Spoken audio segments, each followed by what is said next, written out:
Welcome to BookWorthy. Today we're talking with YA author Lindsay Llewellyn about her second YA sci-fi, The Crier Stone. I had the pleasure of meeting Lindsay at a local book event last year and scooped up her first book, The Chaos Grid, which follows Juniper through a Mad Max-style adventure. But in the sequel, The Crier Stone, we go full Blade Runner style into the one place Juniper said she would never go back to. I can't wait to hear more about this book and Lindsay on today's episode. Welcome to BookWorthy, Lindsay. Thank you. I'm so happy to be here. We usually start things with a random question, so here's our random question of the week. What is your favorite summer food? Well, I would probably have to say barbecue and anything on the grill. I love it when my husband goes outside or my son goes outside and they just cook things up, smells so good. So yeah, definitely that. It is definitely because we're both Texans, so it's a very Texan thing to do, but what is it? It's funny because it's summer, it gets so hot. That's usually when the grill comes out. And it's like this funky, I want to grill, but it's so hot. The hotter, the better. I think my family likes it. They love it hot. So that's awesome. Always have the porch ceiling fans going for sure. Lindsay, tell us a little bit about this sequel, The Crier Stone. Yeah, so book one starts off, it's a Texas wasteland. So it's a world where mankind's attempts to fix nature have backfired and the whole world has descended in chaos. One girl, she joins a crew of truckers to cross the waste and avoid becoming the savior of the city that murdered her parents. Now in book two, we're going to take place a whole lot in these domed cities. So it does have that Blade Runner feel. There's a lot of cybernetics, and enhancements. So yeah, it's just, I like to say it's book one, enhanced, going harder, going faster, and lots of twists and turns that if you read The Chaos Grid, you're going to get a lot of that in book two. Chaos Grid is a very fast-paced book. What gave you the inspiration to write this story and The Crier Stone? It's actually kind of fitting, I think. I came up with the idea while I was driving in DFW traffic. So sometimes that's fast-paced. When I was in it, it was lots of bumper to bumper, but it was super hot outside, and I thought, what if there was a world where this was the wasteland, where Texas was the wasteland? And that idea kind of came to me as I was learning a writing tip that said, write what you know. And I said, well, I know sitting in traffic. So I thought, well, what if everything with sci-fi happened here in Texas? What would that look like? What kind of world would it be? And I thought, well, people still have to get food. If they're living in domed cities away from the wasteland, they still have to get food. And so I was behind a giant truck and I thought, okay, what would it be like to be in one of these big trucks getting food from one place to another in a kind of a crazy Texas world? So that's kind of where the inspiration. I love that. Just kind of where you were at. You don't get a whole lot of Texas traffic vibes in the wasteland, but definitely get a lot of heat. Yeah, at least in The Chaos Grid. And so really excited for Crier Stone and just kind of that different take. Where are we going to find Juniper as we jump into the Plex and the other dome cities? Well, she kind of starts off in the grid. So there is a big section of the book and the grid is what we call the wasteland. So the outer grid, and then you have the inner grid cities. So the outer grid, she'll start off there trying to get and follow her destiny, even though she really still does not want to do it. She cannot stand the people inside that city. So I like to say this is her journey to discover what it means to do what's right when you have every reason not to, because she definitely doesn't have a reason. They murdered her family, but she really still feels that pull to do what's right. And then from there, there's just going to be a whole lot of Blade Runner vibes going on in book two. Now, in book one, there wasn't very much romance. There's kind of little hints of attraction between two characters, but are we going to see more of that in book two? Oh, yes. yes. There's definitely going to be more romance in book two. I like I said, it's just everything that she found in book one moved up another few levels for sure. Turned up to 11, right? Yes, definitely. Too fun. Now, what do you hope to communicate with the young adults that are reading your books? I really would like mainly for adventure. I think with fiction, I really want to give people an escape, into a new place, but and lots of page turning. So, I was a reluctant reader growing up. And so I really want to give people an opportunity to enjoy reading. And I think that's a valuable thing is reading. But beyond that, I really hope people will see, just, who Juniper is and that they can really relate to that maybe they feel, oh, well, there's no way I can forgive these people or there's no way I can help somebody else. And what it's like to at first say no, but then later say yes and what that looks like. And it's not always easy when you say yes. You think, okay, I've said no so long. The saying yes was the hardest part. And it's not always easy, but, it is good. And to see that not everything that is hard is bad. Sometimes it can be good. And so I hope that readers will come out with that from reading books one and two. Very neat. Now, there is kind of a biblical story that the overarching story of the Chaos Grid and the Crier Stone kind of follows a particular biblical story. Can you tell us a little bit about that story and how it impacts the book? Yeah, it's kind of a spoiler, but it follows the book of Jonah. So book 1 follows the first half and book 2 follows the second half. Now if you've read the book of Jonah, there's it ends kind of abruptly, I'd say. This book does not necessarily end that way because it's inspired by the book of Jonah. It's not a complete retelling. There's a lot of imagination in this one. Goes lots of different directions, but it does have some very strong similarities to the book of Jonah. Yeah. Mm-hmm. That's fun. I loved kind of finding the little Easter eggs of Jonah's story and the Chaos Grid and be like, oh, okay. I see where we're going here, but hopefully the Crier Stone will have a complete ending when Jonah doesn't. Yes, it's a duology and it completely ends the entire way. There will have, I think they'll have a good satisfaction. Readers will have a good satisfaction when they read the end of the Crier Stone. Very neat. Now, you are not only an author, but an artist as well. And you have done a bit of a comic book element to the books. Can you tell us a little bit about that? Yes. So I designed some bookmarks for the books and character art. So that was really exciting. I actually wanted to be a comic book artist when I was younger. So that was something that I really wanted to put in the novel, not only through drawing those kinds of things, but also the writing in and of itself. I really wanted it to follow a comic book feel. So that was pretty exciting to do. And I made a little comic book. I think it's only 2 pages. So, but I gave it to my street team and they started coloring it. And so that's really exciting to see those that have just started popping up. I love it. I love sharing art. I think art and writing really go well together. They do. And I remember at our book event that one particular character drew the girl's eyes. Tell us a little bit about Dax. Oh, yes. So Dax, he is the main shipper, the lead shipper of the crew that she follows through the Crier Stone. And yes, that's one way to get girls to read the books. I'm like, here's Dax. They're like, oh, he's so cute. I'm like, well, he's a little more than cute. He's kind of good-hearted, but yeah, he's cute. He is a good-hearted guy with a goal.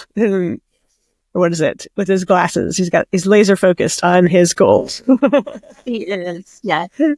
Too fun. Now, Lyndsey, when did your writing journey begin? I always hear people say I started when I was like 5 years old, and I think that's so cool to have written that long or wanted to write that for that long.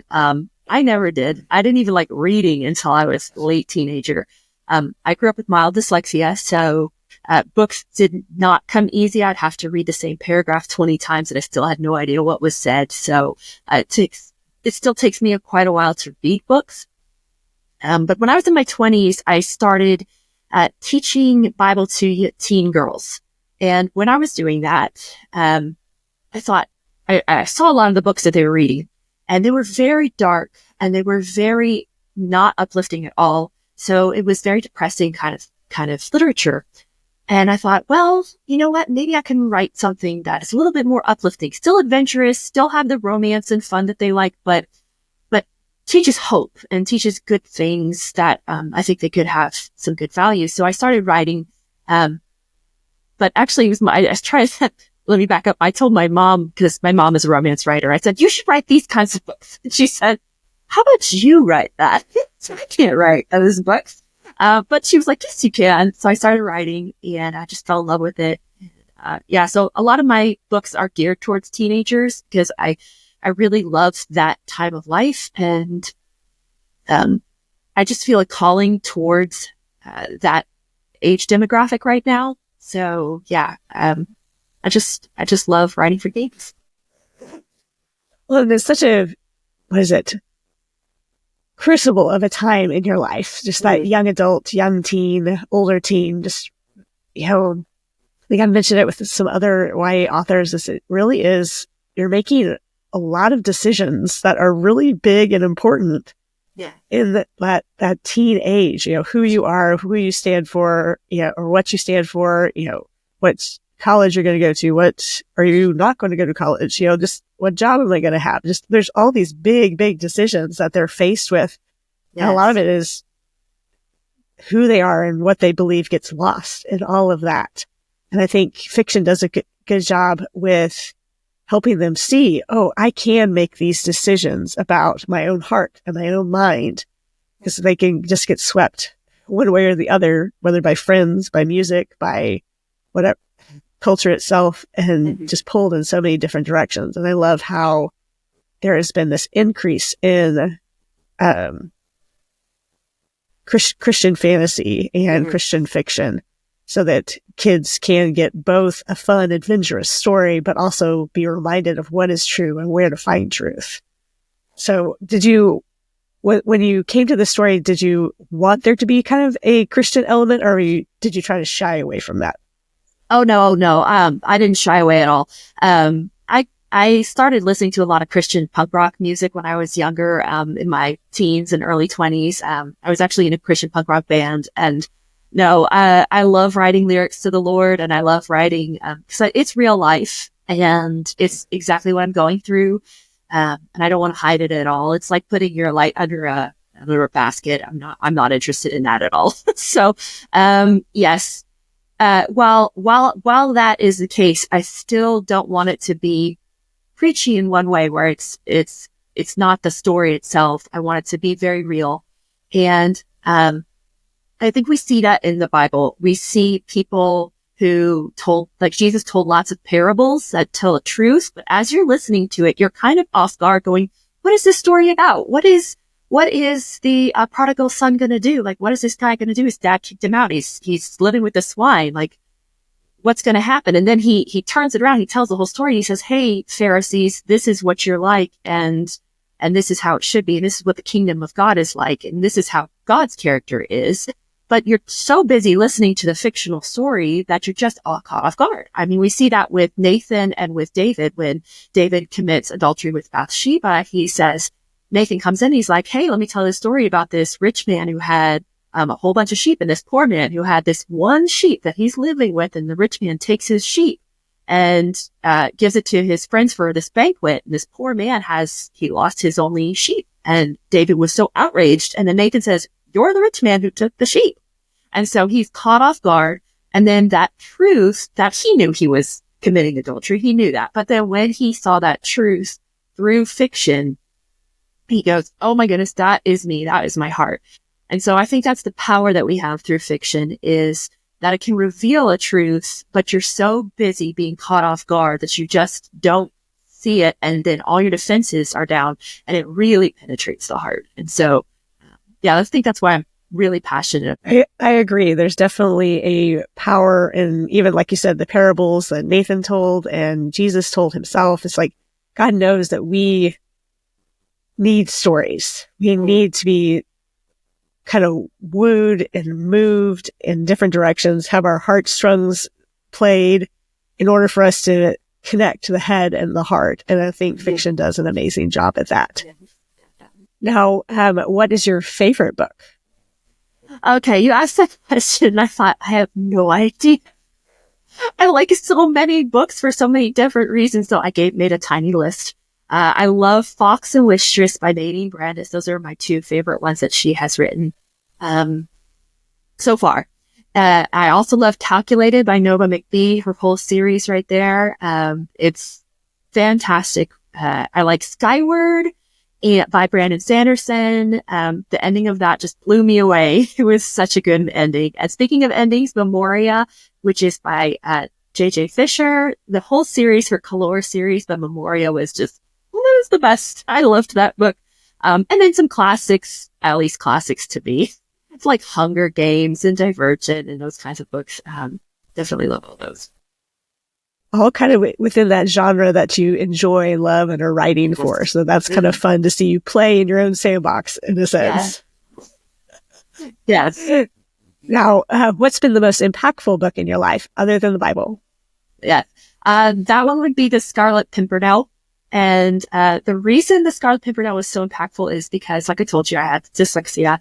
And so I didn't like to read. And one day I came home. I can't remember if it was middle school or high school, but I told my mom I had to write a paper on a classic and I couldn't read it that fast. And I said, what am I going to do? I can't read a whole book like that by myself and write a paper. I came home crying.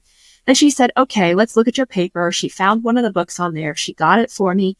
And she said, okay, we're going to read it together. We're going to read the first chapter and we're going to do this. And she said, you're going to love it because there's romance and sword fights and spies. And I said, in a classic novel? She said, yes. I said, okay. So we read it. And after the first page or two said, I got it. And so I went to my room and I barreled through that thing. It was not easy, but I really enjoyed it. So that showed me that I can read fiction and I can read big books and not just comic books, which is what I was used to. I could read a big novel. So definitely that story. I love that. I have a dyslexic kid in my own house, so we kind of have that same story as we usually, he gravitates towards comic books and graphic novels, and it's fun to challenge him a little bit and to start a book or start a series. And like, I'm only reading book 1. If you want to find out the rest, you get to read it. Yes, you got to hook what? them. What? I'm like, yep. And so, what are ways that, you would encourage other parents that have kids with dyslexia and are reluctant readers to help encourage them to be a reader? I would say just continual reading times is something that really helped with me. Is you don't have to read a huge thing, because sometimes with dyslexia and such, you see a huge part of text and you get like anxious. Like if I see an epic fantasy, I'm just like, I can't read. That's so much reading. And so you think, oh, I have to take this huge bite all at once. And it's like, no, you don't have to take a huge bite. Take a little bit of a paragraph and stuff and then go on. So some books that have really short chapters that are very engaging through those chapters help. So, there's a book series by, J.R. Hannibal, and it's called Bear Night is the first one. And that book series it's young adult, but I think it's really good for middle grade too. And for kids with dyslexia, because the chapters are only like 2 or 3 pages and they have got really good hooks at the end of those. And so you can take those bites. And now you were talking about kids with comic books. Usually people with dyslexia have, a tendency towards visual arts. And so encouraging kids with visual arts, I think is really good and say, hey, keep going with that visual art. And look, there's a comic book you can read as you're going. And so as I was reading the comic books, I was learning story. And so I understood where the beginning, middle, end was, where the climax and the cliffhangers were. And I love that about comic books is they always end on a big, huge cliffhanger. You've got to get the next one. So that's one of the things I took away is in my books, I wanted to end on that cliffhanger because that will help reluctant readers because they're like, okay, it was hard, but I really want to know what happens next. And so, books like that are really helpful, I think, for, what is it? The R.L. Stein's Goosebump books. That's kind of one of his biggest tips is every chapter ends on a big gasp. You're like, somebody is stepping up behind them and in chapter. And you're like, no, no. And so, yeah, there's this need to keep reading and keep going. And so it's definitely a way to give that reward system, that desire to continue to read and get a reward. The reward is finding out what happened next. And if you want to know what your kids like, what kind of TV shows do they like? What kind of movies do they like? Books that are similar in that genre will help them to read, because sometimes people say, I don't like to read. I'm like, well, you just haven't found what you like to read yet. Yep. No. That's a quote I use often, when I'm at school visits and like, how many people like to read? And they're like, and some people raise their hand and some kids don't. And so I'm like, who doesn't like to read? And they raise their hands. So like, we're going to find a book for you, I promise. And so it's just, you kind of see them go, there's a book for me. And I was like, that's right, there is. You just have to find it. And so it's fun to kind of find those kids that, don't like to read and be like, it's out there. You just have to keep looking. And that kind of makes it fun. Now, what can we expect next from you, Lindsay? So next coming up, and it's going to be The Crier Stone. And I think it will either have been released or it's really close to being released. And so that is the conclusion of that. I am working on a fantasy and a sci-fi right now at the same time. Why not write 2 books at once? Why not?